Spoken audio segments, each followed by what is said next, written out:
नमस्कार, news night में आप सभी का स्वागत है। मैं हूं आपके साथ तारेंद्र। बीते दिनों हुए विधानसभा चुनाव के बाद से मुख्यमंत्रियों के नामों पर लगातार चर्चा हो रही थी। भाजपा ने आज छत्तीसगढ़ के विष्णुदेव साय के नाम का मुख्यमंत्री के पद के लिए ऐलान कर दिया है। कौन है विष्णुदेव साय और राज्य में सीएम बनने तक का कैसा रहा है उनका सफर, इस विषय पे करेंगे विस्तार से चर्चा। इसके अलावा होगी बात कांग्रेस के नेता के उस भ्रष्टाचार की जिसने नकदी की जब्ती के पिछले सारे रिकॉर्ड तोड़ दिए हैं। इसके साथ ही होंगी देश दुनिया की हर जरूरी और महत्वपूर्ण खबर। शुरुआत हेडलाइंस के साथ। भाजपा ने विष्णुदेव साय को सौंपी छत्तीसगढ़ की कमान। विधायक दल की बैठक में सर्वसम्मत से मुख्यमंत्री के नाम पर लगी मुहर। राज्यपाल से भेंट कर सरकार बनाने का पेश किया दावा। साय बोले, मोदी की गारंटी के तहत होगा काम।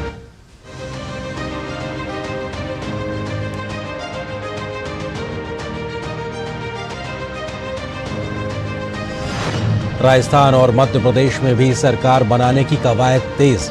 मध्य प्रदेश में सोमवार को होगी विधायक दल की बैठक। केंद्रीय पर्यवेक्षक समेत भाजपा के वरिष्ठ नेता रहेंगे मौजूद।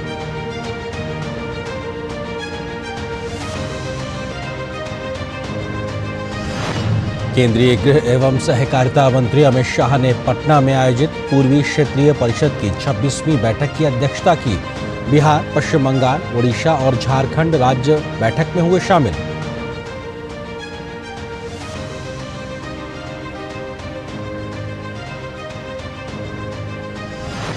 कांग्रेस सांसद धीरज साहू के ठिकानों से जब्त रकम की गिनती जारी। 400 करोड़ रुपए तक पहुंच सकता है ये आंकड़ा। भ्रष्टाचार पर जवाब देने के बजाय कांग्रेस ने झाड़ा पल्ला। भाजपा ने कहा, लौटानी पड़ेगी लूटी हुई पाई पाई।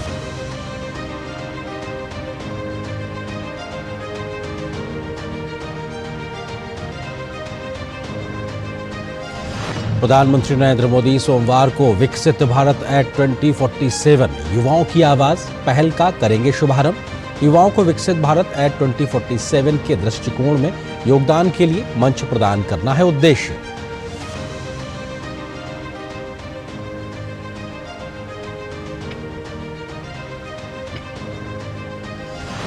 उपराष्ट्रपति ने कहा कि मानवाधिकारों के क्षेत्र में भारत विश्व के लिए आदर्श। मानवाधिकारों का सम्मान हमारी सभ्यता के लोकाचार और संविधान में अंतर्निहित। मानवाधिकार की रक्षा हमारे डीएनए का हिस्सा।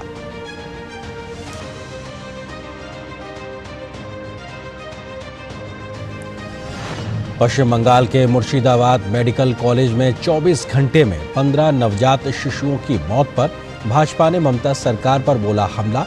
कहा, राज्य की स्वास्थ्य व्यवस्था पूरी तरीके से चरमराई। सरकार स्थिति से निपटने में विफल।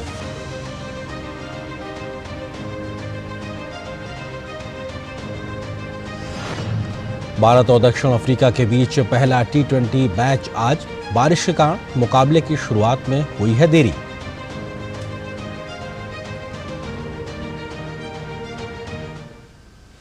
तो आप देख रहे थे इस वक्त की सुर्खियां। खबरों पर डालते हैं विस्तार से नजर।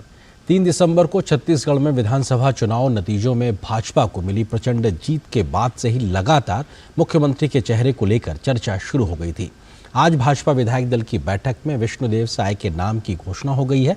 छत्तीसगढ़ के बड़े आदिवासी नेता के रूप में विष्णुदेव साय विधायक, सांसद, प्रदेश अध्यक्ष से लेकर केंद्रीय मंत्री के रूप में जिम्मेदारी निभा चुके हैं। लंबे अनुभव के बाद राज्य की कमान सौंपने के बाद साय ने कहा कि वो पीएम मोदी की नीतियों को आगे बढ़ाने का काम करेंगे। ये विश्वास की माला है जिसे भाजपा के विधायकों, कार्यकर्ताओं और केंद्रीय नेतृत्व ने विष्णुदेव साय को पहनाई है।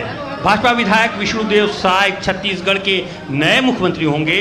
इस घोषणा के साथ ही पार्टी कार्यकर्ताओं में जश्न का माहौल है। रायपुर में हुई विधायक दल की बैठक में सर्वसम्मति से विष्णुदेव साय के नाम पर मुहर लग गई। विधायक दल की बैठक में लिए गए इस फैसले में पर्यवेक्षक के तौर पर केंद्रीय मंत्री सर्बानंद सोनोवाल, अर्जुन मुंडा और दुष्यंत कुमार गौतम के अलावा छत्तीसगढ़ बीजेपी प्रभारी ओम माथुर मौजूद रहे। छत्तीसगढ़ में सीएम पद की रेस में विष्णुदेव के अलावा रमन सिंह, रेणुका सिंह समेत कई अन्य नेताओं का नाम शामिल था। भाजपा को मिली प्रचंड बहुमत के बाद से ही अटकलें लगाई जा रही थी कि भाजपा इस बार राज्य में आदिवासी चेहरे को सीएम बना सकती है। कुल मिलाकर के मेरे मन में एक श्रेष्ठ कार्यकर्ता जिसको प्रशासनिक और लेजिस्लेटिव दोनों अनुभव, और मेरा सौभाग्य है कि हमारे चुने हुए सारे जनप्रतिनिधियों ने एक ऐसे नाम को हमारे बीच में रखा जो सर्वसम्मति से पास हुआ। विष्णुदेव साय ने राज्यपाल से मुलाकात कर सरकार बनाने का दावा पेश किया। बैठक में पूर्व मुख्यमंत्री रमन सिंह ने विष्णुदेव साय के नाम का प्रस्ताव पेश किया, जिस पर भाजपा विधायकों ने सर्वसम्मति से उन्हें विधायक दल का नेता चुन लिया। विष्णुदेव साय कुनकुरी विधानसभा क्षेत्र से विधायक हैं। साय छत्तीसगढ़ भाजपा प्रदेश अध्यक्ष के अलावा कई अहम पदों पर जिम्मेदारी निभा चुके हैं। मुख्यमंत्री चुने जाने पर उन्होंने कहा, जनता की उम्मीदों पर खरे उतरने की हर संभव प्रयास करेंगे। मैं पूरी ईमानदारी के साथ वो सबके विश्वास में खरा उतरने का प्रयास करूंगा और मोदी की गारंटी में जो हमारी पार्टी ने छत्तीसगढ़ की जनता से वादा किया है उसको प्रदेश के मुख्यमंत्री के नाते सरकार के माध्यम से 100% पूरा कराने का हमारा प्रयास होगा। पार्टी के बड़े नेताओं ने भी विष्णुदेव को नई जिम्मेदारी दिए जाने पर उन्हें बधाई दी है। मुझे इस बात की खुशी है कि हमारे सरगुजा संभाग से और छत्तीसगढ़ के इतिहास में पहली बार किसी आदिवासी समुदाय के एक किसान परिवार के साधारण से कार्यकर्ता को विधायक दल का नेता चुना है, मुख्यमंत्री चुना है। छत्तीसगढ़ विधानसभा चुनाव में बीजेपी ने अप्रत्याशित जीत दर्ज की है। राज्य की 90 विधानसभा सीटों में से बीजेपी ने 54 सीटें जीती, जबकि कांग्रेस के खाते में सिर्फ 35 सीटें ही आई। एक सीट पर गोंडवाना गणतंत्र पार्टी ने भी जीत हासिल की है। सुमेश पटेल के साथ ब्यूरो रिपोर्ट, डीडी न्यूज। ग्राम पंचायत के सरपंच से लेकर छत्तीसगढ़ के मुख्यमंत्री के पद तक पहुंचने वाले विष्णुदेव साय का राजनीतिक जीवन कौन से बड़े पड़ाव से गुजरा है? विधायक, सांसद, प्रदेश अध्यक्ष से लेकर केंद्रीय मंत्री तक की जिम्मेदारी में किस प्रकार की छाप उन्होंने छोड़ी है, जिसके बाद उनके नाम का आज ऐलान किया गया। और सबसे बड़ी बात यह कि आदिवासी बाहुल्य राज्य छत्तीसगढ़ में एक आदिवासी नेता के तौर पर उनकी स्वीकार्यता कितनी बड़ी है, जो आज एक बड़ा कारण बना उनके नाम को तय करने को लेकर। क्या है उनका राजनीतिक सफर, देखिए इस खास रिपोर्ट में। छत्तीसगढ़ के विधानसभा चुनाव में प्रचंड जीत दर्ज करने के बाद भाजपा ने राज्य के मुख्यमंत्री के रूप में प्रदेश के आदिवासी नेता विष्णुदेव साय पर भरोसा जताया है। भाजपा के दिग्गज नेता और कुनकुरी विधानसभा सीट से विधायक विष्णुदेव साय छत्तीसगढ़ के नए मुख्यमंत्री होंगे। पंचायत से लेकर राज्य के मुख्यमंत्री तक विष्णुदेव साय का सियासी जीवन कई पड़ाव से होकर गुजरा। विष्णुदेव साय का जन्म 21 फरवरी 1964 को जशपुर जिले में कांसाबेल ब्लॉक की बगिया गांव में हुआ था। विष्णुदेव साय मूलतः किसान हैं। विष्णुदेव आदिवासी समुदाय से आते हैं। 1989 में अपने गांव बगिया से पंच पद से राजनीतिक जीवन की शुरुआत करने वाले विष्णुदेव साय 1990 में निर्विरोध सरपंच निर्वाचित हुए। इसके अलावा मात्र 26 साल की आयु में वे तपकरा से विधायक चुने गए और 1990 से 1998 तक वे मध्य प्रदेश विधानसभा के सदस्य रहे। वहीं विष्णुदेव साय 1999 में 13वीं लोकसभा के लिए रायगढ़ सांसद निर्वाचित हुए। इसके बाद 14वीं लोकसभा के लिए भी वो रायगढ़ से पुनः सांसद चुने गए। इसके साथ ही पार्टी ने उन्हें 2006 में भाजपा का प्रदेश अध्यक्ष नियुक्त किया। दूसरी तरफ 2009 में 15वीं लोकसभा के लिए हुए चुनाव में उन्होंने रायगढ़ लोकसभा क्षेत्र से जीत की हैट्रिक लगाने में कामयाबी पाई। इसके बाद 2014 में फिर लोकसभा पहुंचे और इस बार उन्हें प्रधानमंत्री नरेंद्र मोदी की सरकार में मंत्री पद की भूमिका दी गई। उन्हें इस्पात एवं खान, श्रम और रोजगार मंत्रालय में राज्य मंत्री की जिम्मेदारी दी गई। वे 2014 से 2019 तक इस पद पर बने रहे। इसके साथ ही भाजपा ने 2 दिसंबर 2022 को उन्हें राष्ट्रीय कार्य समिति का सदस्य और विशेष आमंत्रित सदस्य बनाया। इसके अलावा विष्णुदेव साय को पार्टी ने फिर से 2020 में प्रदेश भाजपा अध्यक्ष नियुक्त किया। वहीं संघ के करीबी नेताओं में विष्णुदेव साय की गिनती होती है। खास बात यह है कि अजीत जोगी के बाद विष्णुदेव साय छत्तीसगढ़ में दूसरे आदिवासी मुख्यमंत्री होंगे। छत्तीसगढ़ के नए मुख्यमंत्री बनने के फैसले पर विष्णुदेव साय ने कहा कि मैं मोदी की गारंटी के तहत छत्तीसगढ़ की जनता से किए गए वादे को पूरा करूंगा। Bureau report, DD news. तो छत्तीसगढ़ में कौन होगा सीएम, इसके नाम का ऐलान हो गया है। चेहरे का तरीके से साफ हो गया, लेकिन मध्य प्रदेश और राजस्थान की भी बारी है। मध्य प्रदेश में भी मुख्यमंत्री के नाम को लेकर चर्चाएं तेज हैं। इसे लेकर कल भाजपा विधायक दल की बैठक होगी और इस बैठक में नए मुख्यमंत्री को लेकर नाम तय किए जाने की पूरी संभावना है। भारतीय जनता पार्टी के प्रदेश अध्यक्ष व सांसद विष्णुदत्त शर्मा ने बताया कि भाजपा विधायक दल के नेता के चुनाव के लिए सोमवार को शाम 4 बजे भाजपा प्रदेश कार्यालय में विधायक दल की बैठक होगी। शर्मा ने बताया कि बैठक में भारतीय जनता पार्टी के संसदीय बोर्ड द्वारा मध्य प्रदेश भाजपा विधायक दल के नेता के चुनाव के लिए पार्टी के संसदीय बोर्ड द्वारा नियुक्त केंद्रीय पर्यवेक्षक, हरियाणा के मुख्यमंत्री मनोहर लाल खट्टर, पिछड़ा वर्ग मोर्चा के राष्ट्रीय अध्यक्ष डॉक्टर के लक्ष्मण, पार्टी की राष्ट्रीय सचिव आशा लाकड़ा सहित पार्टी के वरिष्ठ नेता मौजूद रहेंगे।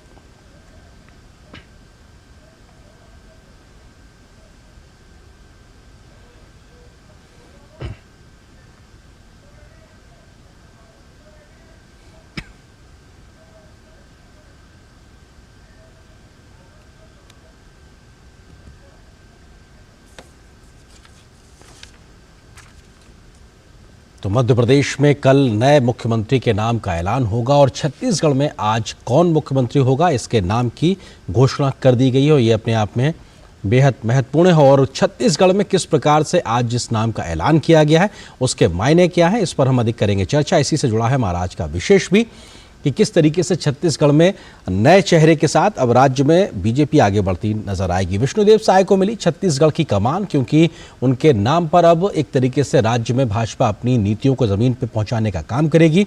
और इस खबर पर अधिक बातचीत करने के लिए हमारे साथ में खास मेहमान भी जुड़ गए। हमारे सहयोगी सोमेश पटेल रायपुर से इस वक्त हमारे साथ हैं। इसके अलावा दो अन्य वरिष्ठ पत्रकार भी हमारे साथ मौजूद हैं। रवि भोई जी हैं जो कि वरिष्ठ पत्रकार हैं, छत्तीसगढ़ से हमारे साथ में जुड़ रहे हैं, आपका स्वागत है। इसके अलावा हर्षवर्धन त्रिपाठी जी वरिष्ठ पत्रकार हैं, दिल्ली से हमारे साथ में जुड़े हुए। आप तीनों का बहुत बहुत स्वागत है। सोमेश, पहले आपके ही पास, क्योंकि सरकार बनाने का दावा पेश कर दिया गया है, कोई तारीख का ऐलान कि नई सरकार अपनी शपथ कब लेगी, इसको लेकर कोई जानकारी?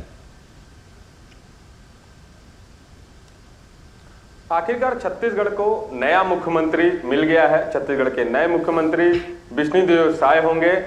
मुख्यमंत्री बनने का सफर इतना आसान नहीं था, क्योंकि मुख्यमंत्री के दौड़ में छत्तीसगढ़ के पूर्व मुख्यमंत्री डॉक्टर रमन सिंह, अरुण साय, तमाम ऐसे दिग्गज नेता मुख्यमंत्री के दौड़ में थे। आज जिस तरह से विधायक दल की बैठक हुई, विधायक दल की बैठक होने के बाद सबकी सर्वसम्मति के बाद आज छत्तीसगढ़ को नया मुख्यमंत्री मिल गया।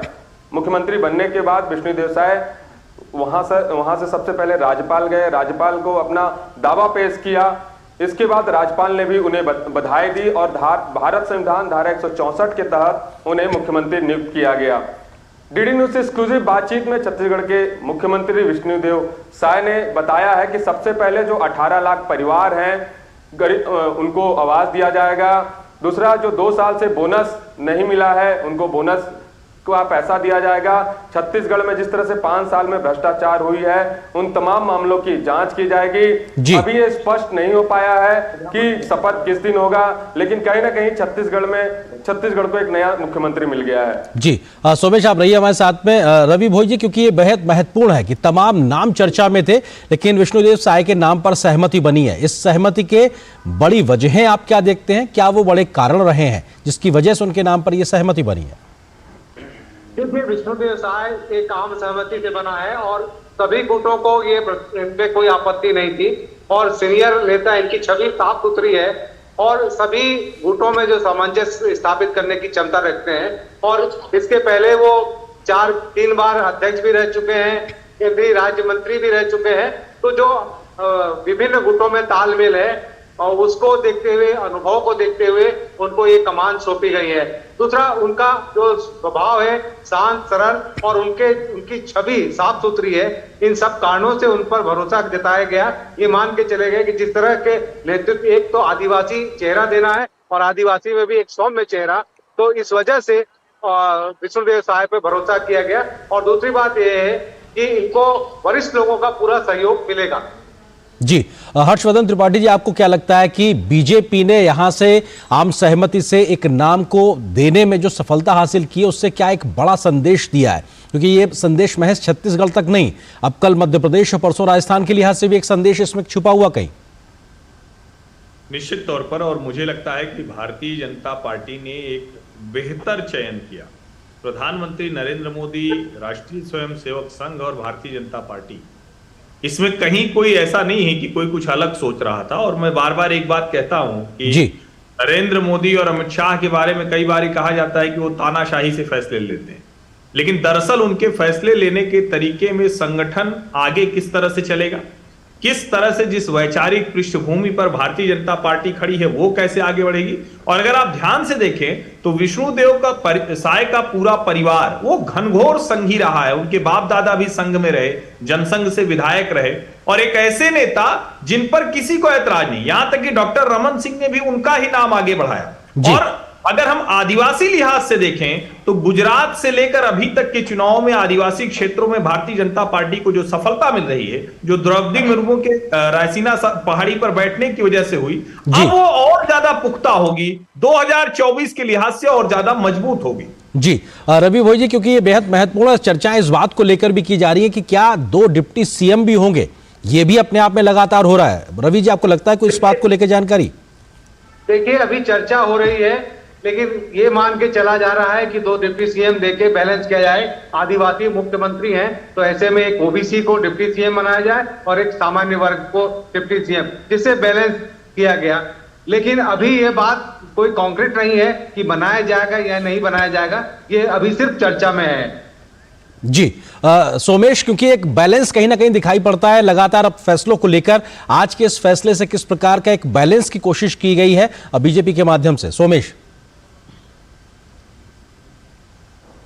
जी, आपने जिस तरह से बात की डिप्टी सीएम की बनाने को लेकर, तो जिस तरह से विजय शर्मा और अरुण साव को डिप्टी सीएम बनाया जा सकता है, अभी इसकी आधिकारिक पुष्टि नहीं हुई है।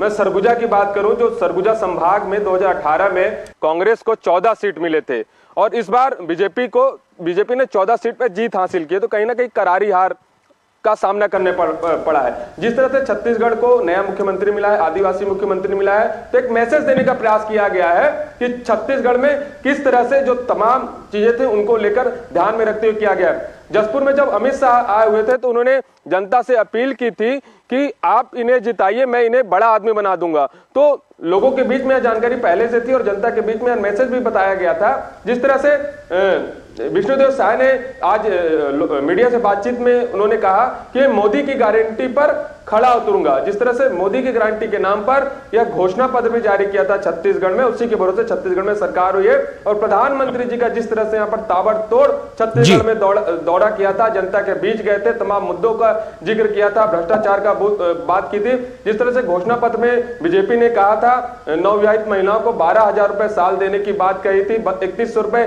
किसानों को देने की बात कही है, 500 रुपए सिलेंडर देने की बात कही है। और जिस तरह से माफी चाहूंगा, जिस तरह से छत्तीसगढ़ को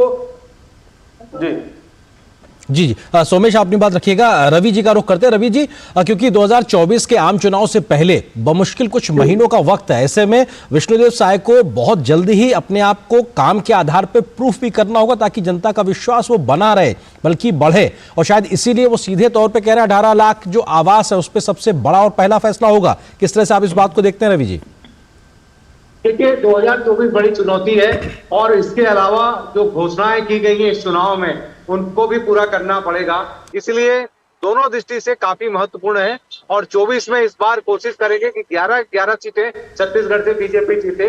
अभी बीजेपी के पास 9 सीटें हैं और चाहेगी कि जिस तरह से परफॉर्मेंस विधानसभा में उनको मिली है, 54 सीटें मिली है, और तो आने वाले लोकसभा चुनाव में उनको 11 सीटें मिले। इसलिए जो वादे किए गए हैं चुनाव में उनको पूरा करना इनकी पहली प्राथमिकता होगी। और नए मुख्यमंत्री के लिए बहुत सारी चुनौतियां हैं, उनको सबसे पहली चुनौती 25 दिसंबर को जो 2 साल का बोनस देना है उसको पूरा करना है। एक भरोसा जीतना है और भरोसा जीतकर ही 2024 के लक्ष्य को पाया जा सकता है। जी हर्षवर्धन जी, एक छोटा सा जवाब, क्योंकि आपको लगता है कि 24 के लिहाज से चुनौती बड़ी है क्योंकि डिलीवर करके दिखाना है, उसी डिलीवरी पे विश्वास जीता है मौजूदा विधानसभा में भी? नहीं, मुझे लगता है कि डिलीवरी को लेकर नरेंद्र मोदी का नाम वो सबसे महत्वपूर्ण हो जाता है। और अगर आप देखें तो एक समय था जब राज्यों की योजनाएं डोमिनेट करती थी। चुनाव में मुद्दे भले ही राज्यों के रहते हैं, लेकिन जो अगर आप योजनाओं की चर्चा देखिए तो केंद्र सरकार की योजनाएं बड़ी महत्वपूर्ण हो जाती हैं और उन योजनाओं के आधार पर राज्य किस तरह का प्रदर्शन करता है, जिसको नरेंद्र मोदी कहते हैं कि डबल इंजन की सरकार होती है। अभी तुरंत कोई सरकार आएगी और 6 महीने में इतना बड़ा चमत्कार कर देगी, ऐसा नहीं होगा। लेकिन हाँ, जो मुद्दे उन्होंने घोषणा पत्र में, जिसको संकल्प पत्र कहते हैं, उसमें गिनाए हैं, उनको कैसे लागू कर पाते हैं वो महत्वपूर्ण होगा और उसके आधार पर 24 के लोकसभा चुनाव में उनको परिणाम भी मिलेंगे। जी बिल्कुल, बहुत बहुत शुक्रिया आप तीनों का बहुत हमारे साथ जुड़ने के लिए। सोमेश आपका, रवि भोई जी आपका, हर्षवर्धन जी आपका हमारे साथ जुड़ने के लिए बहुत बहुत शुक्रिया। और यहाँ पर एक छोटे से ब्रेक के लिए रुकते हैं, बहुत जल्द हाजिर होते हैं कुछ और महत्वपूर्ण खबरों से आपको रूबरू कराएंगे। लाइफ में फाइनेंशियल आजादी के लिए एनपीएस जरूरी है। रिटायरमेंट में फाइनेंशियल आजादी रहे जारी, एनपीएस से आज ही करें तैयारी। एनपीएस जरूरी है। दादू, आपका तारा मतलब? बहुत प्यारा, बिल्कुल तुम्हारे जैसा। पापा, ऑनलाइन फॉरेक्स ट्रेडिंग पर best offers, high returns, bonus deposit और इनाम जीतने का मौका। हाँ बैल, मुझे मार मतलब? मुसीबत को बुलाना तुम्हारे पापा कैसे? अब ये कहता है आकर्षक ऑफर्स का लालच देने वाले अनधिकृत प्लेटफॉर्म्स पर फॉरेक्स ट्रेडिंग करना यानी अपने पैरों पर कुल्हाड़ी मारना। इसका मतलब? इन्हीं से पूछो। समझा पापा। आरबीआई कहता है जानकार बनिए, सतर्क रहिए।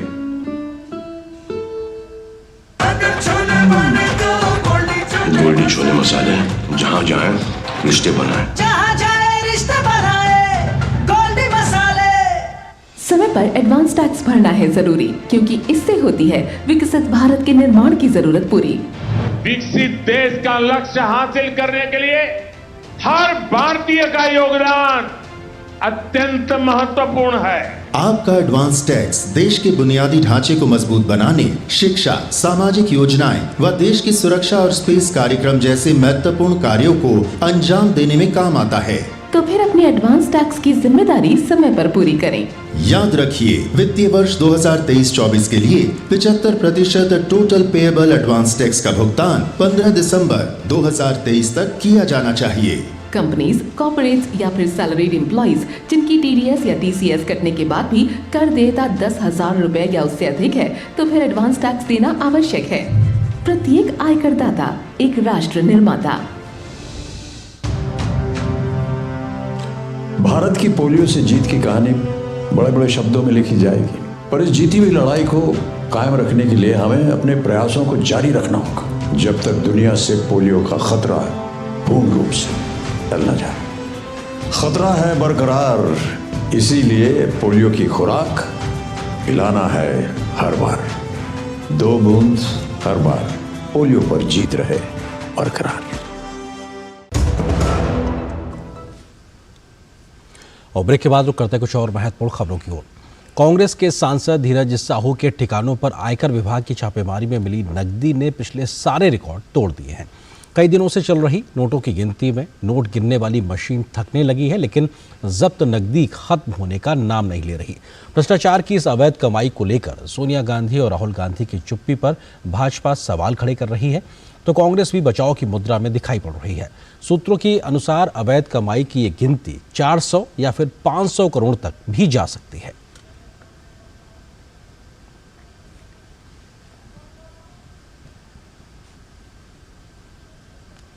की कोशिश कर रही हैं। कभी नोटबंदी का जमकर विरोध करने वाले कांग्रेस सांसद धीरज साहू अब आयकर विभाग के निशाने पर हैं। पिछले कई दिनों की कार्रवाई में अब तक कई 100 करोड़ रुपए जब्त किए जा चुके हैं। अभी भी नोटों की गिनती का काम जारी है, जिसका आंकड़ा 400 करोड़ रुपए तक पहुंच सकता है। रकम इतनी है कि इसको गिनने के क्रम में नोट गिनने की कई मशीनें खराब हो चुकी हैं, लेकिन कांग्रेस है कि अब अपने नेता के करतूतों से पल्ला झाड़ती हुई दिखाई दे रही है। अपने सांसद के ठिकानों से इतनी बड़ी रकम की बरामदगी के बावजूद कांग्रेस इसे धीरज साहू और उनके परिवार का निजी मामला बता रही है। ये जो पैसा है, ये पैसा किस परिप्रेक्ष्य का है, कैसा है, ये तो इनकम टैक्स वगैरह को क्लियर करना चाहिए और जांच करके दूध का दूध पानी का पानी करें। व्यवसाय है, उसमें कोई पार्टी का कोई उसमें लेना देना नहीं ना है। वहीं भाजपा मामले पर आक्रामक रुख अपनाए हुए है। भाजपा राहुल गांधी समेत कांग्रेस के दूसरे बड़े नेताओं की चुप्पी पर सवाल उठा रही है। भाजपा के राष्ट्रीय अध्यक्ष जेपी नड्डा ने करारा हमला बोलते हुए सोशल मीडिया प्लेटफॉर्म एक्स पर लिखा कि बंधु, जवाब तो देना ही पड़ेगा, तुमको भी और तुम्हारे नेता राहुल गांधी को भी। ये नया भारत है, यहाँ पर राज परिवार के नाम पर जनता का शोषण नहीं करने दिया जाएगा। भागते भागते थक जाओगे, लेकिन कानून पीछा नहीं छोड़ेगा। अगर कांग्रेस भ्रष्टाचार की गारंटी है, तो मोदी जी भ्रष्टाचार पर कार्रवाई की गारंटी है। जनता की लूटी हुई पाई पाई लौटानी पड़ेगी। जहां पूरी जनता की आंख खुली हुई है, लोग नग्न आंखों से देख रहे हैं कि आज गिनती हो रही है, मशीन खराब हो जा रहा है, दूसरी मशीन आ रही है। ये दुनिया का पहला उदाहरण कांग्रेस ने पेश किया है। जो कांग्रेस आज उसके रक्षक बने हुए उनके सांसद ने, ये दुर्भाग्य है। मैं राहुल गांधी से पूछना चाहता हूं, आपका मित्र, आपका क्लोज एसोसिएट्स, आपका भारत जोड़ो यात्रा का पूरा इंतजाम करने वाले 3 बार राज्यसभा का सदस्य धीरज साहू जी का इतना ब्लैक मनी इनकम टैक्स अधिकार रेड करके पकड़ा है, इस विषय पर आपका मुंह से क्यों बात नहीं निकल रही? झारखंड से कांग्रेस के राज्यसभा सांसद धीरज साहू के ठिकानों से मिले अकूत खजाने को देखकर पूरा देश चौंक गया है। आयकर विभाग ने धीरज साहू के कई ठिकानों पर एक साथ छापेमारी की है। इसमें उड़ीसा के बोलांगीर जिले के सुदापाड़ा में सबसे अधिक कैश मिला है। इसके अलावा संबलपुर, सुंदरगढ़, बोकारो, रांची, कोलकाता में भी छापेमारी की गई है, जहां से बड़ी मात्रा में रकम बरामद की गई है। अब नोटों का जो पहाड़ सामने आया है, ये धीरज साहू के उस दावे से बिल्कुल जुदा है जो उन्होंने चुनाव के समय अपनी संपत्ति के बारे में जानकारी दर्ज कराई थी। शुक्रवार को प्रधानमंत्री नरेंद्र मोदी ने भी धीरज साहू के ठिकाने से बरामद नकदी को लेकर अपने एक्स हैंडल के माध्यम से ट्वीट किया था। देशवासी इन नोटों को ढेर को देखें और फिर इनके नेताओं की ईमानदारी के भाषणों को सुने। जनता से जो लूटा है उसकी पाई पाई लौटानी पड़ेगी, ये मोदी की गारंटी है। दिवाकर कुमार के साथ ब्यूरो रिपोर्ट, डीडी न्यूज। वहीं बिहार में कांग्रेस के सांसद धीरज साहू के ठिकानों पर छापेमारी में 200 करोड़ से ज्यादा की कैश बरामद होने पर केंद्रीय गृह मंत्री अमित शाह ने अपनी प्रतिक्रिया दी है। अमित शाह ने कहा है कि मुझे आश्चर्य है कि आज़ादी के बाद किसी सांसद के घर से इतनी मात्रा में नकदी बरामद हुई है। अमित शाह ने कहा कि करोड़ों रुपए की वसूली हुई है, लेकिन पूरा इंडी अलायंस, इंडिया गठबंधन इस भ्रष्टाचार पर मौन है, चुप है। मुझे तो बड़ा आश्चर्य है, आजादी के बाद किसी भी दल के सांसद के घर से इतनी बड़ी मात्रा में कैश नहीं पकड़ी गई होगी। सैकड़ों करोड़ों रुपए का कैश सांसद के घर से मिलता है और पूरा इंडी अलायंस मौन है इस करप्शन पर। मैं तो पूछना चाहूंगा इनके साथियों को, कांग्रेस का मौन तो हमें समझ में आता है क्योंकि इनकी फितरत ही भ्रष्टाचार की है, परंतु चाहे तृणमूल कांग्रेस हो, चाहे जेडीयू हो, चाहे आरजेडी हो, ये सारे दल डीएमके सहित चुप बैठे हैं। सपा भी चुप बैठी है, कोई रिएक्शन नहीं।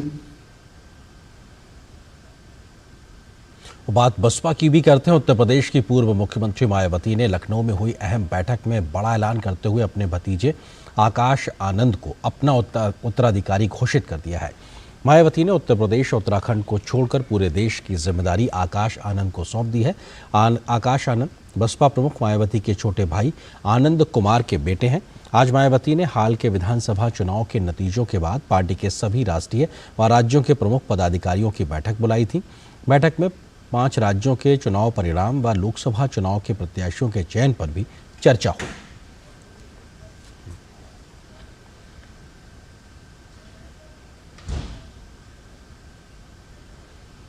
तो बसपा जैसी पार्टी जहां से मुख्यमंत्री मायावती रही हैं, उत्तर प्रदेश जैसे बड़े राज्य में उनको भी जब उत्तराधिकारी चुनने की बात आई तो उन्होंने भी परिवार से ही किसी को चुना और शायद इसीलिए तमाम क्षेत्रीय दलों पर परिवारवाद का एक आरोप लगता है। लेकिन लगता क्यों है, उसकी वजहें भी साफ दिखाई पड़ती। लेकिन इस खबर से पहले हमने आपको कांग्रेस के भ्रष्टाचार का जिक्र किया तो उसी पर हम करेंगे चर्चा। उसी से जुड़ा है हमारा विशेष।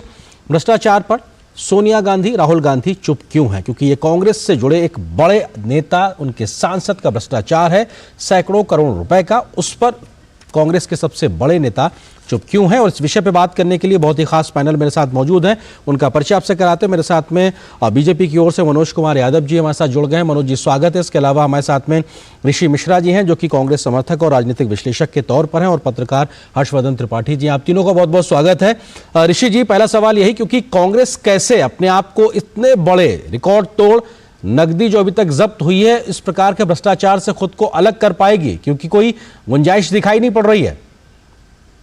नहीं, पहले तो ये मेरा कहना है कि चाहे धीरज साहू हो या कोई भी हो, 300 करोड़ रुपए उनके घर पे मिले हैं तो उनपे बताना होगा ये कहां से आया है, कैसे आया है और इसके आय के स्रोत क्या है। तो इसका जवाब नीरज साहू जी को देना होगा। और निश्चित ही यदि कांग्रेस के सांसद हैं तो इन पर कांग्रेस को भी कार्रवाई करनी चाहिए। यदि ये पैसा इलीगल है और इलीगल ढंग से कमाया गया है, कहीं न कहीं सरकार का यदि टैक्स इन्होंने चोरी की है, तो बिल्कुल पार्टी को इसकी एक जांच कमेटी बैठानी चाहिए और पार्टी को कार्रवाई करनी चाहिए। तमाम, लेकिन मेरा ये कहना है कि तमाम पॉलिटिकल पार्टी बड़ी बड़ी बातें भ्रष्टाचार को लेकर करती है, लेकिन जब वो कार्रवाई करने की बात आती है, चाहे वो भाजपा हो या कांग्रेस, सबका अप्रोच एक तरह से मुझे तमाम रूप से देखने को मिलता है। अभी यही मध्य प्रदेश के चुनाव के दौरान एक बड़े नेता के पुत्र का ऑडियो वायरल हुआ था, आपने सुना होगा शायद। क्या कार्रवाई की भाजपा ने, क्या कार्रवाई की ईडी ने, क्या कार्रवाई की इनकम टैक्स ने? एक बार उनसे बुला के पूछताछ तक नहीं किया गया, किसी एक भाजपा प्रवक्ता का बयान तक नहीं आया। तो ये भ्रष्टाचार पे भाजपा का अप्रोच है। और आपने देखा होगा प्रधानमंत्री जी जब कांग्रेस से जुड़े हुए या तमाम विपक्ष से जुड़े हुए लोगों पे कार्रवाई करते हैं तो मुझे उतना ही खुशी होती है, लेकिन जब उनके पार्टी या उनके पार्टी से जुड़े हुए लोगों पे जब कार्रवाई की बात आती है तो वो मौन साथ दे देते हैं। तो तब मुझे लगता है कि भ्रष्टाचार के कार्रवाई पे ये दोहरापन क्यों है? जी ऋषि जी, मतलब एक जो लॉजिकल आप बात कह रहे हैं, जो लॉजिकल जी मैं जो कह रहा हूं, आप जो लॉजिकल बात कह रहे हैं वो ये, क्योंकि अगर बीजेपी मौन साधती है तो कांग्रेस को भी मौन साध लेने का एक मौका मिल जाता है। आप इस प्रकार का लॉजिक दे रहे हैं। मैं आता हूं आपके पास अगले सवाल के साथ में। मनोज जी हमारे साथ जुड़े हुए हैं। मनोज जी, क्योंकि ऋषि जी इस बात को सीधे तौर पर कह रहे हैं कि जब भाजपा के किसी नेता का या उसके जुड़े परिजन से जुड़ा कोई मामले की बात आती है तो भाजपा खामोश हो जाती है, मौन हो जाती है और कार्रवाई भी नहीं करती है। आरोप लगा रहे हैं सीधे आप। जी, अरिंदर जी उल्टा चोर कोतवाल को डांटे। जो कांग्रेस पार्टी जिसका डीएनए ही है कमीशन खोरी है, भ्रष्टाचार है, करप्शन करना है, कैश की लूट करना है, जिन्होंने देश को दीमक बनकर के खाने का काम किया है, जो कांग्रेस पार्टी लगातार जिस कांग्रेस पार्टी का जो इंजन है वो उसमें जंग लग गया है, जो दीमक भ्रष्टाचार से जिन्होंने हेलो जी मनोज जी हम सुन पा रहे हैं आप। जी मनोज जी हम सुन पा रहे हैं, आप अपनी बात रखें। तो अभी सब साफ हो गया है कि राहुल गांधी की मोहब्बत की दुकान नहीं है, ये नफरत की दुकान है, ये झूठ की दुकान है, लूट की दुकान है। और किस तरह से एक ऐसे सांसद जिनको जो लोकसभा हार गए और हारने के बाद भी उनको राज्यसभा भेजा जाता है, साफ साफ दिखाता है। और अभी हम पल्ला झाड़ रहे हैं कि उनको सजा होनी चाहिए, लेकिन मैं पूछना चाहता हूं कि राहुल गांधी मौन क्यों है? राहुल गांधी मौन क्यों है? सोनिया जी मौन क्यों है? प्रियंका वाड्रा मौन क्यों है? जो ये लूट की दुकान दिख रही है, किस तरह से लोगों के खून पसीने की कमाई को किस तरह से नोटों के बंडल से वहां पर मिल रहा है। और जहां तक इंडी गठबंधन का सवाल है तो चोर मुसेरे भाई, चोर मुसेरे भाई, आप पार्थ चटर्जी के यहाँ पर 50 करोड़ मिले थे, किस तरह से पीयूष जैन थे उनके यहाँ 200 करोड़ मिले थे, सपा के जो नेता थे। इसी तरह से आम आदमी पार्टी के जो नेता है सत्येंद्र जैन 3 करोड़ रुपए उनके पास मिले थे। इसी तरह आपने देखा योजना आयोग के भवन में राजस्थान के अंदर किस तरह से सोने के बिस्किट और क्या कैश मिला था। तो ये बताइए कि मेरा पहला सवाल तो ये है कि इंडी गठबंधन क्यों मौन है, क्योंकि वो भी सारे ठगबंधन करने वाले, भ्रष्टाचार करने वालों का एक गठबंधन है। दूसरा सवाल मेरा ये है कि मैं पूछना चाहता हूं क्या इस तरह की कार्रवाई होनी चाहिए कि नहीं होनी चाहिए? जो एक इकोसिस्टम इस देश के अंदर चलाया जाता है, ईडी कार्रवाई करती है, सीबीआई कार्रवाई करती है, मुझे बताइए इस काले धन के ऊपर क्या कार्रवाई होनी चाहिए कि नहीं चाहिए होनी चाहिए? और तीसरा विषय मैं बता देता हूं कि माननीय नरेंद्र मोदी जी की गारंटी है ये भ्रष्टाचारियों पर, ये लूट करने वालों को जेल की सलाखों के पीछे पहुंचाएंगे। और ये गारंटी है खून पसीने की जनता की कमाई है, उसको इस तरह से भ्रष्टाचारियों के हाथों में नहीं जाने देंगे। जी हर्षवर्धन जी हमारे साथ में है, वरिष्ठ पत्रकार, हम उनका भी रुकते हैं। हर्षवर्धन जी, क्योंकि ये मामला अपने आप में रिकॉर्ड तोड़ नकदी जब्ती को लेकर है, निश्चित तौर से नियमों के आधार पर देखा जाए तो ये अपने आप में सीधे तौर पे अवैध कमाई दिखाई पड़ रही है। कोर्ट में इसको प्रूफ होना अलग बाकी है, लेकिन बावजूद उसके क्योंकि ये मामला इतना बड़ा है, बीजेपी बहुत मुखर नजर आ रही है। और आपको लगता है कि कांग्रेस के लिए भी अब ये गले की हड्डी बन गया, वो आखिर इस बात पे बढ़े या कहें तो कहें क्या? हर्ष जी देखिए, अगर कांग्रेस के लिए गले की हड्डी नहीं बना होता तो जयराम रमेश को आज तक तो किसी मामले में वो नहीं आए। वरना तो कांग्रेस में परंपरा हो गई है कि कोई भी आरोप लगे तो सीधे कहते हैं कि नरेंद्र मोदी अमित शाह ने सुबह सुबह एजेंसियों के अधिकारियों को फोन किया और कहा जाओ पकड़ के आओ। लेकिन देश ये भी देख रहा है कि चाहे बंगाल हो या देश के दूसरे हिस्से हो, वहां पर इस तरह से करोड़ों करोड़ रुपए मिल रहे हैं। यानी कोई भी, ठीक है आप कहेंगे कि टैक्स दिया कि नहीं दिया, कानूनी मामला हो, लेकिन इतने पैसे इतने ठिकानों पर किसी के यहां भी क्यों होना चाहिए, ये सबसे बड़ा सवाल है। ये वो सज्जन हैं जिन्होंने कहा था कि नोटबंदी से तो कुछ होता ही नहीं, सारा भ्रष्टाचार, सारा काला धन तो सब है, सिर्फ कांग्रेस करप्शन मिटा सकती। और देखिए कांग्रेस के सांसद हैं, कई बार ये सवाल खड़ा होता है कि जो राज्यसभा में चुने जाते हैं, कई पार्टियों में ऐसी भी परंपरा है कि वो पैसे लेकर राज्यसभा सदस्य बना देते हैं, यानी जो नामित किए जाते हैं। यहां ये भी सवाल खड़ा होता है। और क्या इस तरह के लोगों को बचाने के लिए जब एजेंसियां कुछ करती हैं तो हल्ला मचाया जाता है? ये महत्वपूर्ण सवाल है। और देश को लगता है कि इस वक्त एजेंसियां काम कर रही हैं तो उनके काम में बाधा डाला जाता है, पॉलिटिकल वेंडेटा बताने की कोशिश होती है। और जब इस तरह से नोट गिरे जाते हैं, मशीनें थक जाती हैं, लोग थक जाते हैं, लेकिन नोटें खत्म नहीं होती हैं, तो लोगों को यह भी लगता है जो ईमानदार आदमी है उसको पीड़ा पहुंचती है। जी ऋषि जी, छोटा सा जवाब, क्योंकि आपको लगता है कि ये जो मामला है अपने आप में दूर तलक जाएगा और अभी एक चुनाव खत्म हुए और 24 का चुनाव सर पे है, सीधे तौर पर कांग्रेस के लिए गले की हड्डी है? देखिए, मेरा स्पष्ट मानना है कि कांग्रेस को सख्त से सख्त कार्रवाई करनी चाहिए। यदि इनके पार्टी में ऐसे नेता हैं जिनके पास जिनके घर से 300 करोड़ से अधिक रुपए मिलते हैं, तो स्पष्ट रूप से मेरा मानना है कि इसमें ई फिल्म का कोई सवाल ही नहीं है। कांग्रेस हाईकमान को निश्चित ही अपने सांसद से पूछताछ करनी चाहिए, स्पष्टीकरण लेना चाहिए। लेकिन मेरा अभी भी मानना है, और इसमें तमाम दोनों जो पैनलिस्ट हैं मैं उनका आवाज नहीं सुन पाया हूँ, लेकिन उनका भी यही मानना होगा मेरे हिसाब से कि भ्रष्टाचार पे सभी पार्टियों को मिलकर कार्रवाई करनी चाहिए। तेरा भ्रष्टाचार मेरा भ्रष्टाचार नहीं चलेगा।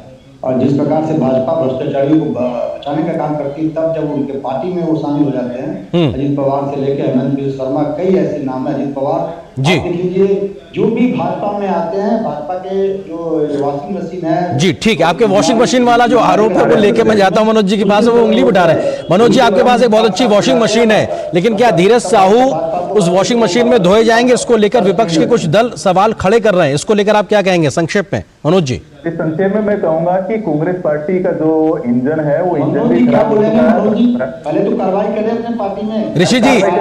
ऋषि जी, अभी कांग्रेस के ऊपर कार्रवाई करने का मौका है। आ रहा हूं आपके पास में। जी मनोज जी, अपनी बात रखें। मैं पूछना चाहता हूं किनके पास नोटों की इस तरह की गड्डियां मिली? भाजपा के किस नेता के घर पे इस तरह की गड्डियां मिली है? मुझे जरा बता दीजिएगा। कोई भी साक्ष्य आपके पास हो तो जरा दिखाइए। देश की जनता देखना चाहती है, देश का मीडिया भी देखना चाहता है। लेकिन कांग्रेस का तो डीएनए ही भ्रष्टाचार है। आप देखिए, जीप घोटाले से लेकर, अपाचे घोटाले से लेकर, बोफार घोटाले से लेकर, 2G घोटाला, TWG घोटाला, आदर्श घोटाला, यहाँ तक राहुल गांधी जी नेशनल हेराल्ड घोटाले में बेल पर है। तो इनका तो खानदानी ये भ्रष्टाचार करना तो इनके खानदान में, इनके डीएनए के अंदर है। और ये बोल रहे हैं कि इनके ऊपर कार्रवाई होनी चाहिए। ये जब राहुल गांधी पे कार्रवाई होती है तो जश्न भ्रष्टाचार मनाते हैं। आम आदमी पार्टी के ऊपर अगर इस तरह की कार्रवाई होती है, जश्न भ्रष्टाचार मनाते हैं, गाजे बाजे के साथ ये लोग जाते हैं कि देखिए गाजा बाजा लेके जा रहे हैं। तो इस देश के अंदर शराब का जो मॉडल है, भ्रष्टाचार का मॉडल नहीं चलने वाला है। माननीय नरेंद्र मोदी जी की गारंटी चलेगी, जो भी भ्रष्टाचार करेगा उसको जेल की सलाखों के पीछे डाला जाएगा। बिल्कुल, और कम से कम मोदी जी की जो गारंटी है सुशासन, सेवा और समर्पण के साथ में। जी ऋषि जी, आ रहा हूं आपके पास में, लेकिन निश्चित तौर से गारंटी को लेकर, भ्रष्टाचार में जीरो टॉलरेंस की पॉलिसी को लेकर कहीं ना कहीं इन विधानसभा चुनाव में उसका नतीजा देखने को मिला। फिलहाल वक्त इतनी ही अनुमति दे रहा है। आप तीनों का बहुत बहुत शुक्रिया। मनोज जी आपका, ऋषि जी आपका, हर्षवर्धन जी आपका बहुत बहुत शुक्रिया हमारे साथ जुड़ने के लिए, इस विषय पर विस्तार से बात करने के लिए। फिलहाल यहां पर एक छोटे से ब्रेक के लिए रुकते हैं, बहुत जल्द हाजिर होते हैं, कुछ और खबरों से आपको रूबरू कराएंगे।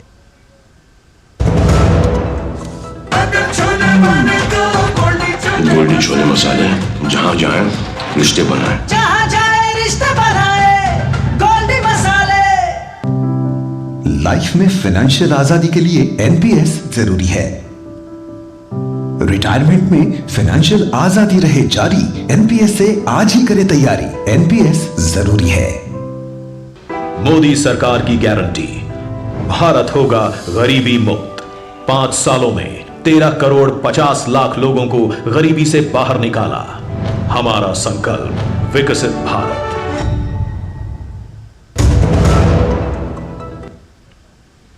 वो बात पश्चिम बंगाल से। पश्चिम बंगाल के मुर्शिदाबाद मेडिकल कॉलेज में 15 नवजात शिशुओं की मौत के मामले में बीजेपी ने प्रदर्शन किया है। राज्य सरकार पर लापरवाही का आरोप लगाते हुए बीजेपी कार्यकर्ता सड़क पर उतरे। प्रदेश के भाजपा प्रवक्ता समिक भट्टाचार्य ने कहा कि एक तरफ बच्चों की जान जा रही है तो वहीं दूसरी तरफ राज्य की मुख्यमंत्री ममता बनर्जी चाय के बागानों में घूम रही हैं। सत्ता में आने के बाद हमारे राज्य के मुख्यमंत्री बताए थे कि हर ब्लॉक में उन्होंने एक सुपर स्पेशलिटी हॉस्पिटल बनाएंगे। किसी भी जिले से कलकत्ता में किसी को आने का जरूरत ही नहीं पड़ेगा। लेकिन आज स्थिति ऐसा बन गया कि एक तरफ पश्चिम बंगाल में इतना शिशु का मृत्यु हो रहा है और उसी समय इस राज्य के मुख्यमंत्री अभी उत्तर बंगाल में जाकर चाय की पत्ती कैसे उठाते हैं उसका शिक्षण ले रहे हैं। Totally collapse. एक साथ इतनी बड़ी संख्या में बच्चों की मौत से बंगाल की स्वास्थ्य व्यवस्था को लेकर सवाल खड़े हो रहे हैं। आपको बता दें कि मुर्शिदाबाद मेडिकल कॉलेज में पिछले दिनों 24 घंटे में 15 नवजात शिशुओं की मौत हो गई, जिसके बाद यहां पर हड़कंप मच गया। फिलहाल बच्चों की मौत के मामले की जांच के लिए कमेटी का गठन किया गया है, जिसके तहत जांच अधिकारियों ने अस्पताल का दौरा किया। लेकिन इतनी बड़ी संख्या में नवजात बच्चों की मौत कई गंभीर सवाल खड़े करती है। और इस खबर पर अधिक बातचीत करने के लिए हमारे सहयोगी प्रसन्नजीत बख्शी इस वक्त हमारे साथ में कोलकाता से जुड़ रहे हैं। उनका हम रुख करते हैं। प्रसन्नजीत, अगर देखा जाए तो मुख्यमंत्री के पास स्वास्थ्य मंत्रालय भी, और ऐसे में स्वास्थ्य के ऊपर, पूरे ढांचे के ऊपर गंभीर सवाल खड़े होते हैं कि आखिर जान क्या इतनी सस्ती हो गई है? बिल्कुल, देखिए सवाल यह है कि इतने सारे नवजात की जो मौत है वो क्या इंटरनल कारण है या एक्सटर्नल कारण है? अगर मेरे जानकारी के मुताबिक माना जाए तो ये एक्सटर्नल कारण है, मतलब इन्फेक्शन के कारण है। पूरा जो एसएनसीयू है उसमें इन्फेक्शन हो गया है, ऐसा बताया जा रहा है। लेकिन जिस तरह से यहाँ पे जो जांच कमेटी है वहां पहुंच के 2 घंटे में ये साबित करने की कोशिश की है कि ये सारे जो नवजात है ये इनका वजन कम होने के कारण भी, लेकिन इतने सारे वजन कम होने के कारण इनका मौत हो चुके हैं, ये किसी ने भी मानने के लिए तैयार नहीं है। लेकिन फिलहाल जब ये एडमिनिस्ट्रेटिव फाइंडिंग्स के बारे में बताया जाए तो इन्होंने बताया कि इस सब ये काफी लेस वेट वाले बच्चे थे, इसीलिए इनका मौत हो गया है। लेकिन फिर बाद में जब लोगों की नाराजगी समझ में आया तो सरकार की तरफ से डॉक्टरी की एक कमेटी बनाया गया है जो अभी जांच में है। कल हो सकता है इसका रिपोर्ट आए हमारे पास, लेकिन जो हमारे सूत्र के हवाला से मैं बता सकता हूं कि ये पूरी तरह से इन्फेक्शन के कारण, मतलब जो एसएनसीयू के अंदर जो एक्सटर्नल इन्फेक्शन हो चुका है उसी के कारण ये सारे बच्चे मौत की कगार पे है। सिर्फ यही नहीं है कि ये जो अस्पताल, ये सारी जगह जो है यहाँ पे जो कैपेसिटी है उनसे भी ज्यादा बच्चे को भर्ती करना पड़ता है, जो ऊपर से दिखाता है कि किस तरह से बंगाल की स्वास्थ्य स्थिति खराब हो चुका है अंदर। बिल्कुल, और स्वास्थ्य स्थिति पे सवाल खड़े होते हैं और सरकार कितनी संवेदनशील है इस पे भी गंभीर सवाल खड़े होते हैं। फिलहाल शुक्रिया प्रसन्नजीत, हमारे साथ इस खबर पर जुड़ने के लिए, हमारे साथ विस्तार से बात करने के लिए शुक्रिया आपका। और फिलहाल यहाँ पर एक और छोटे से ब्रेक के लिए रुकते हैं, बहुत जल्द हाजिर होते हैं।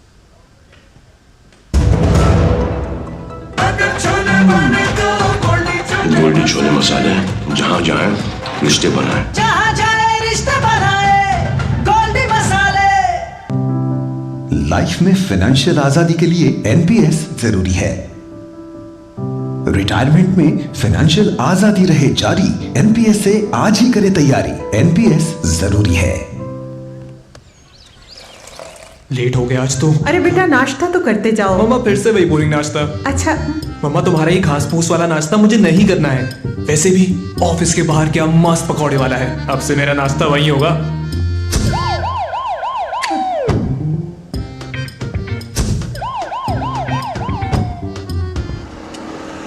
क्या भैया, जब देखो टीवी देखते रहते हो, कभी तो वर्कआउट कर लिया करो। अरे वर्कआउट करके समय खराब क्यों करना है? टीवी पर नई वेब सीरीज आई है, आजा बैठकर देखते हैं। आप ही देखो। कब तक इस सायरन को अनसुना करते रहेंगे? भागदौड़ भरी जिंदगी, बिगड़ती हुई जीवन शैली और अनुचित खान पान देता है कैंसर से लेकर हृदय रोग, डायबिटीज, ब्लड प्रेशर, अनिद्रा जैसी कई गैर संक्रामक बीमारियों को निमंत्रण। आज ही शराब और धूम्रपान से नाता तोड़िए। एक लंबी और स्वस्थ जिंदगी के लिए शारीरिक गतिविधियों को अपनाइए, मौसमी फल और सब्जी खाइए। सेहत से खिलवाड़ की नहीं कोई माफी, बाकी समझदार को है इशारा काफी। भारत की पोलियो से जीत की कहानी बड़े बड़े शब्दों में लिखी जाएगी, पर इस जीती हुई लड़ाई को कायम रखने के लिए हमें अपने प्रयासों को जारी रखना होगा, जब तक दुनिया से पोलियो का खतरा पूर्ण रूप से टल न जाए। खतरा है बरकरार, इसीलिए पोलियो की खुराक पिलाना है हर बार। 2 बूंद हर बार, पोलियो पर जीत रहे बरकरार। माँ, ये खीर किसके लिए? आज तेरे दादाजी का जन्मदिन है, उनके लिए। तो मैं दादाजी को क्या दूं? अपना मोबाइल फोन देना। ये क्या कर रही है? दादाजी के लिए आयुष्मान कार्ड बना रही हूँ। घर बैठे? हाँ।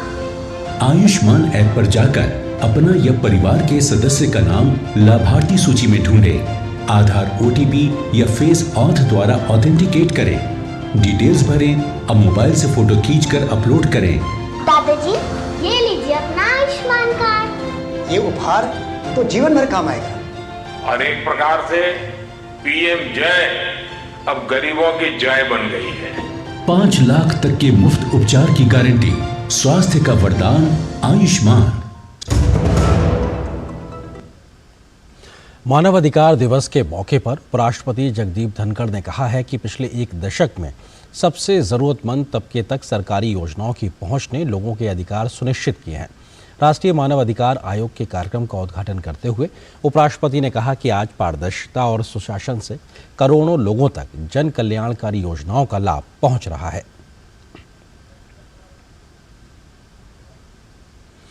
प्रधानमंत्री 11 दिसंबर यानी कल विकसित भारत एट 2047 युवाओं की आवाज पहल का शुभारंभ करेंगे।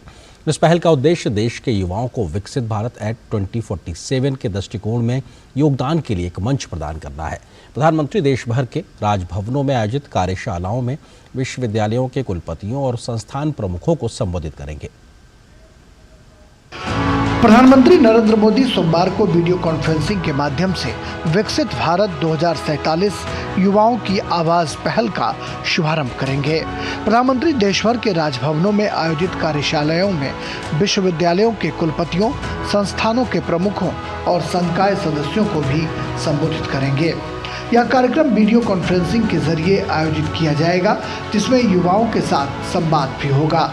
नीति आयोग के मुख्य कार्यकारी अधिकारी BVR सुब्रमण्यम ने मीडिया को बताया कि इस कार्यक्रम में देश भर के विश्वविद्यालयों के कुलपतियों और संस्थानों के प्रमुख उपस्थित रहेंगे।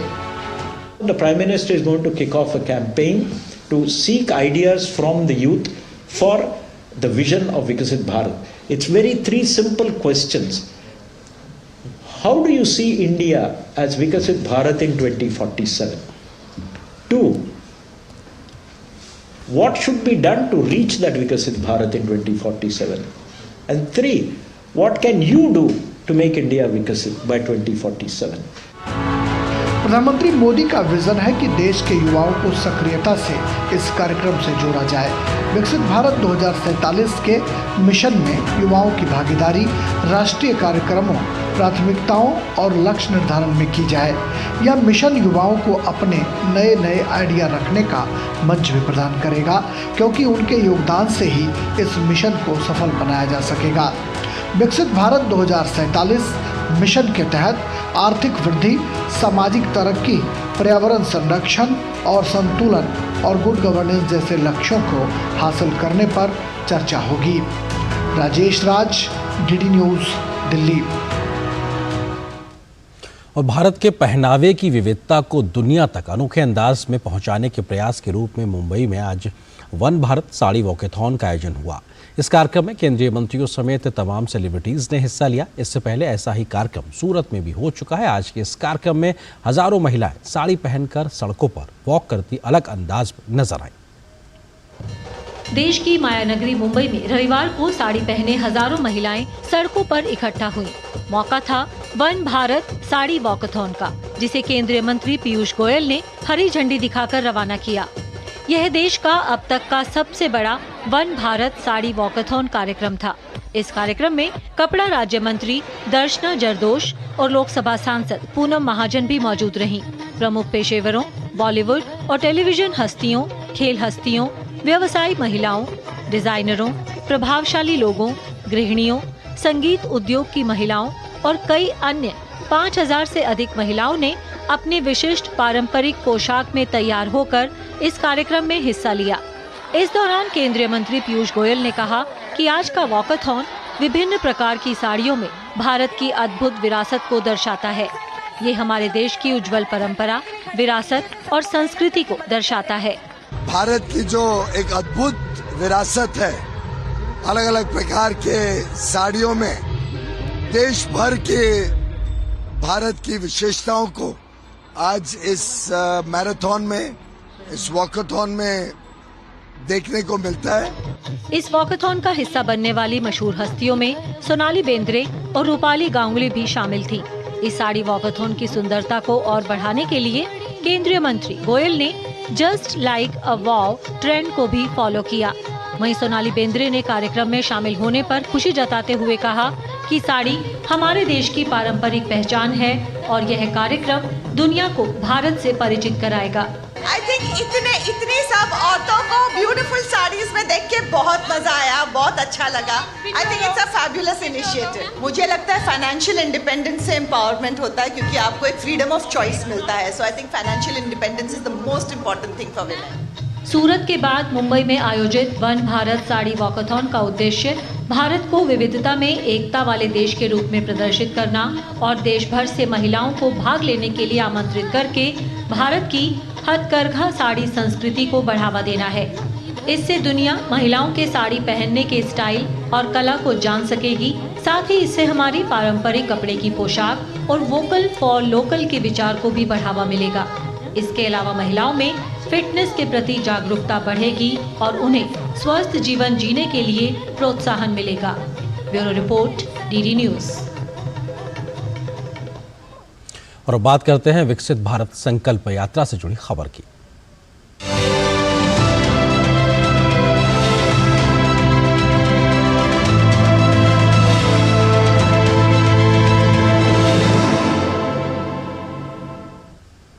केंद्र की मोदी सरकार ने ट्रांसजेंडर समुदाय की विभिन्न जरूरतों को ध्यान में रखते हुए कल्याणकारी योजनाओं को लागू किया है। इसमें शिक्षा, सेहत, आवास, रोजगार के मौके, कौशल विकास और उनके अधिकारों की सुरक्षा जैसे महत्वपूर्ण पहलू शामिल किए गए हैं। अपने जीवन में आए बदलाव के लिए ट्रांसजेंडर समुदाय के लोगों ने पीएम मोदी को धन्यवाद दिया है। जैसे आयुष्मान कार्ड है हमारा स्वास्थ्य संबंधी जो भी है, अभी वो सिर्फ महिला पुरुष के लिए था, लेकिन अब जो है केंद्र सरकार ने आयुष्मान के तहत ट्रांसजेंडर समाज को भी जो है उसमें एड किया है कि उनका जो भी SRS होता है या जो भी वो ट्रीटमेंट लेते हैं तो उसके थ्रू शायद वो आयुष्मान के माध्यम से उस सुविधा का लाभ ले सकते हैं। धीरे धीरे अब योजनाओं का मेरे ख्याल से एक लागू करने के साथ साथ घोषणा हो रही है, तो वो धीरे धीरे हम लोगों के बीच में आ रही है। प्रधानमंत्री जी ने जो हमारे लिए बोला है, हम किन्नर समाज के लिए बहुत प्रशंसा हुई इस बात को सुन के कि अब ट्रांसजेंडर भी लोन ले सकते हैं और गवर्नमेंट उन्हें लोन देगी, क्योंकि हमने तो पूरी कोशिश करके देख ली थी, किसी भी बैंक ने हमें कोई लोन नहीं दिया। पूरा ITR फिल करते हैं, हम सब कुछ करते हैं, जो इस देश के नागरिक करते हैं वो सब करते हैं। माननीय प्रधानमंत्री महोदय जी ने ट्रांसजेंडरों के लिए जो असम रेलवे स्टेशन पर उनके लिए जो स्टॉल खोलने के लिए बात बोली है, उससे हमारे दिल में बहुत प्रशंसा है, हम बहुत खुशी हैं। जितनी पिछली सरकारें आई हैं उन्होंने हमारे लिए कुछ नहीं सोचा किन्नर समाज के लिए और ना ही कुछ करा, और ये मोदी जी की सरकार ने हमारे लोगों को फ्लैट भी मिले हैं और बहुत कामयाबी मिल रही है हर तरफ से, और लोन का भी हुआ है, और जो सुविधाएं हो रही हैं हर चीज़ के लिए हम इसके लिए बहुत मोदी जी के आभारी हैं। मोदी सरकार ने जो कहा है किन्नरों के लिए उनके लोन्स वगैरह के लिए और किसी प्रावधान के लिए लोन मिलेगा किन्नरों को, ये बहुत अच्छी बात है। देखिए हम क्या कहते हैं, ये जो बस और ट्रेनों में जो उगाही करते हैं, ठीक है, अगर इनको रोजगार दिया जाए, इनको, ये तो ट्रांसजेंडर हैं, हम थर्ड जेंडर हैं, अगर इनको रोजगार दिया जाए, ऐसे स्टेशनों पे इनकी दुकानें खोल दी जाए तो ये बहुत अच्छी बात है। सरकार बहुत अच्छा कदम उठा रही है।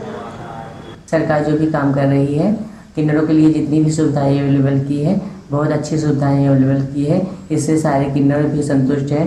और मैं अभी तक ऐसी कोई सरकार नहीं आई कि जो किन्नरों के लिए, किन्नरों के बारे में कुछ सुविधाएं सोच सके और किन्नरों की सुरक्षा के लिए और सुविधाएं दे सके। हमारे किन्नरों के लिए शौचालय बन रहा है, हमारे किन्नरों के लिए स्पेशल सेल बन रहा है पुलिस में थाने में भी, और अस्पताल में भी एक किन्नरों के लिए वार्ड बन रहा है।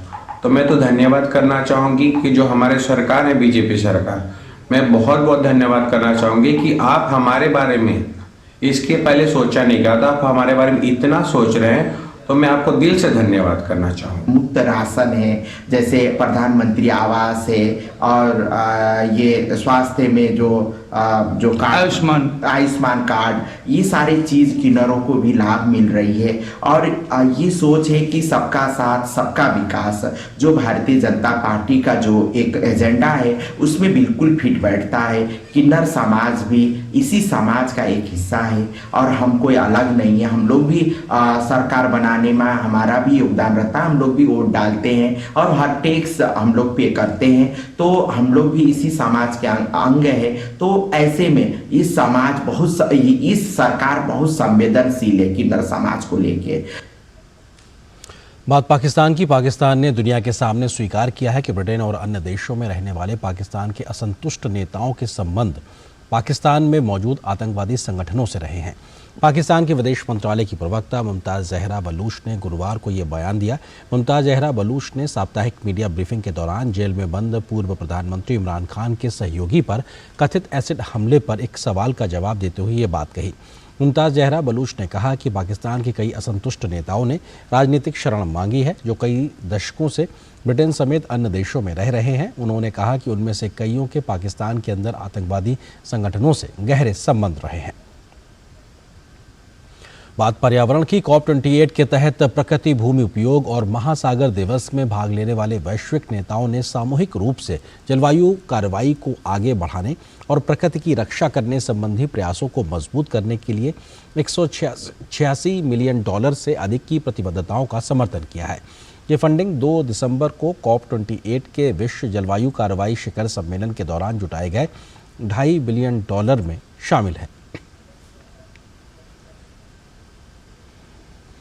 इस खबर के साथ न्यूज़ नाइट में बस इतना है, लेकिन जाते जाते आपको छोड़ जाते हैं राष्ट्रीय महत्व की कुछ और खबरों के साथ। फटाफट अंदाज में आप देखिए इन खबरों को। मुझे दीजिए अनुमति। नमस्कार।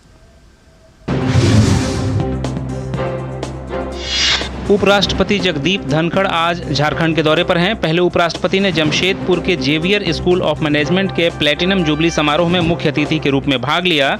उसके बाद उपराष्ट्रपति जगदीप धनखड़ धनबाद स्थित IIT के 43वें दीक्षांत समारोह में बतौर मुख्य अतिथि शिरकत किए। रक्षा मंत्री राजनाथ सिंह ने आज राजघाट पर महात्मा गांधी की कांस्य प्रतिमा का अनावरण किया। यह समारोह दलित समुदाय के सम्मान के लिए भाजपा की दिल्ली राज्य इकाई द्वारा आयोजित किया गया था।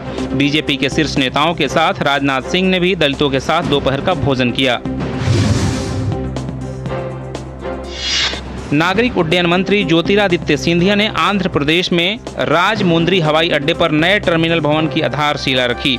विस्तार के बाद इस टर्मिनल बिल्डिंग का कुल क्षेत्रफल 21,094 वर्ग मीटर हो जाएगा, जो पीक आवर्स के दौरान 2,100 यात्रियों और सालाना 30 लाख यात्रियों को सेवाएं दे पाएगा। इस नए टर्मिनल भवन में सुगम्य भारत अभियान के मानकों के अनुसार दिव्यांगजनों के लिए आधुनिक सुविधाएं भी शामिल की गई हैं।